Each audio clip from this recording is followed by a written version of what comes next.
Common Weakness Enumeration. So I want to talk about the CWE lists, what they are, why they're important, and how we can leverage them to build better software. My name is Michael Burch. I'm the Director of Application Security at Security Journey. Super passionate about software development and securing software, building secure products. Now, the best way to talk about the topic of CWEs is actually, I think, going to their website and deep diving what they show, what they offer, and what they're about. If you've never heard of CWEs, it's cwe.mitre.org. Once you go there, I highly suggest going to the About page and New to CWEs. So let's talk a little bit about what these are. And understanding terminology is really important here. These are weaknesses. Now, often people get a little confused between weaknesses, threats, and exploitations, right?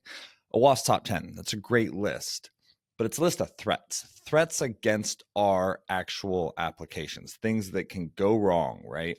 An injection attack is threatening to attack that's a threat against our application, right? Where an exploit, right, is how does someone take advantage of that? How does someone actually realize that threat? So they do a command injection is a way they might successfully take advantage of that threat, right? The threat of injection attacks. Where weaknesses is about what we've built into the software that is allowing that to happen. And to do common weakness enumeration, this is really how we dig into all the different type of weaknesses that our software faces and understand how we can prevent those from happening so that the threat is never realized and it cannot be exploited by the attacker. Okay, so let's talk about this list and this organization. One of the big things here is the way that CWE or Mitre talks about CWEs, it's a software, firmware, hardware, or service component that under certain circumstances could introduce a vulnerability, right? That's the idea. It can lead to a vulnerability. Vulnerability means we are vulnerable, and that's what a threat takes advantage of. Now, really, I want to focus on the developer side of this, but kind of understand how this stuff is put together. CWEs are basically ID numbers. It has CWE hyphen and then a specific unique number to each weakness that is mapped to that weakness so we can better organize and talk about these. These are really great because a lot of tools let you extrapolate these numbers. So you do a scanning tool, you get a result back, you're like, oh, this is related to this CWE. Then you can go to this website and you find out more information about what that weakness is, how it works, what you should be doing to prevent it. And for me as an educator, it's actually a really great resource to talk about what should we be teaching people about. So what they do that's actually really useful is they actually organize their content in a lot of different lists. Some of the most important lists I would say to look at are the CWE Top 25. So we're going to look at the CWE Top 25 most dangerous software weaknesses. And what these basically are is they've taken all their weaknesses, and there's a lot of them out there. And they've said, hey, these are the top 25 most dangerous software weaknesses because these are the ones that can have the greatest impact, that happen the most often, the easiest to exploit. They bring all this data together and say, hey, these are the ones that are affecting us the most in the industry that everybody should be looking at and understanding. And one thing I want to call out on the left-hand side as we look at these, they're labeled a little bit differently, right? So B is a base weakness. This is kind of independent of any resource or technology. It can be seen across a lot of different technologies. So it's a little more broad, but it's a specific weakness. However, for a variant, right, variants are usually something that's linked to a very specific product or a very specific language or technology. So it's a little more specific saying, hey, you're going to see this more often in only these technologies or languages. So a little bit more of a variant.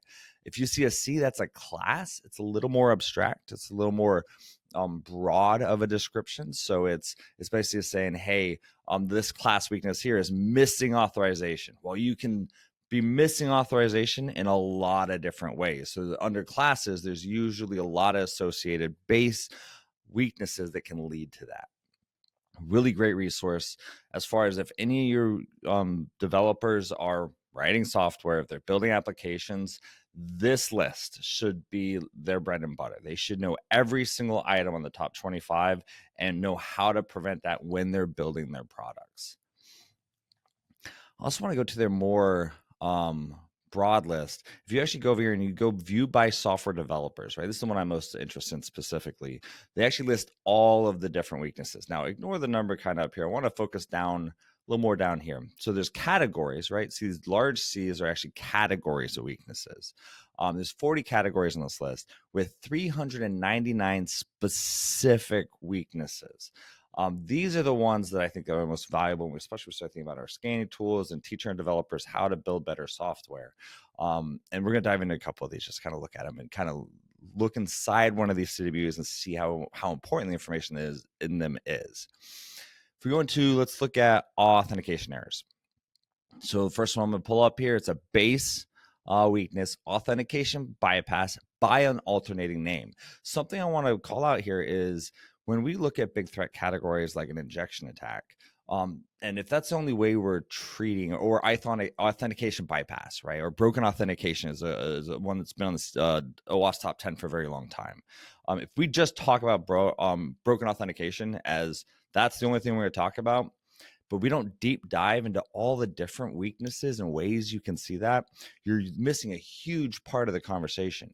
I would say, like, from a compliance standard, you have to teach broken authentication. But if you want a secure product, you need to deep dive into the different ways this can be seen and happen. This is a great way to look at this because all these different weaknesses can lead to an authentication error that can lead to that exploitation of a broken authentication, right?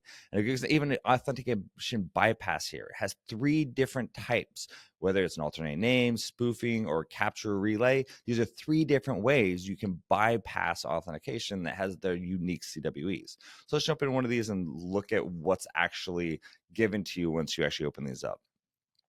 So once you up the, gives you a general description, right? So this product performs authorization based on a name of a resource being accessed or a name of an actor performing the access, but it does not properly check all possible names for that resource or actor. And then it goes into how can you start mitigating these things, right? So there's different phases. It doesn't even just give you one. It's not like, oh, you should just do this. Well, it's saying, hey, during the design phase, avoid making bad decisions on naming your resources. So start from the very beginning. Make sure you do that well. And then when you implement, right, you should do input validation. And it goes through and tells you how to do proper input validation to prevent this. And it gives you an example, walks you as an example. The business rule logic boat may be syntactically valid because it only contains alphanumeric characters, but is not valid if the input is only expected to contain colors such as red and blue.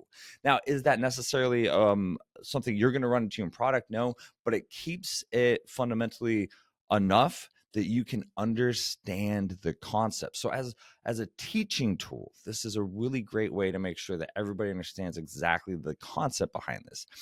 Now, the part I really liked about this too is it also deep dives into relationships with other type of weaknesses, right? So it is the child of a weak authentication, right? That's a class of weaknesses, like we said earlier. But then it can follow, right, these other weaknesses. These other different variants. And they're talking about different type of authentication bypasses that can be related to this actual problem, right? It tells you obviously it's relevant to software development as well as architectural concepts because it obviously talks about design in this development phase, right? Tells you about language specific. Now, this one is a non-language specific, but there's a lot of ones out there that deal with things like memory management that are very language specific. These are things that are like probably only go C and C or maybe C++ or one of those other type of memory languages, right? They'll list that out here. Or if it's maybe a weakness that's only really found in something like Java or C#, they're going to list that here so you know that it's related to that language. I'm not going to dive through all the rest of this stuff here. It's definitely jump in here, check all this out. It has a lot of really good information. But one of the best things I would say to this is if you have tools and they're spitting out CWEs, make sure your developers know the top CWEs, and B, either find a training resource that helps you consume this in a more palatable way that you can manage, or directly use this resource to teach your developers what the largest threats are that they should be aware of.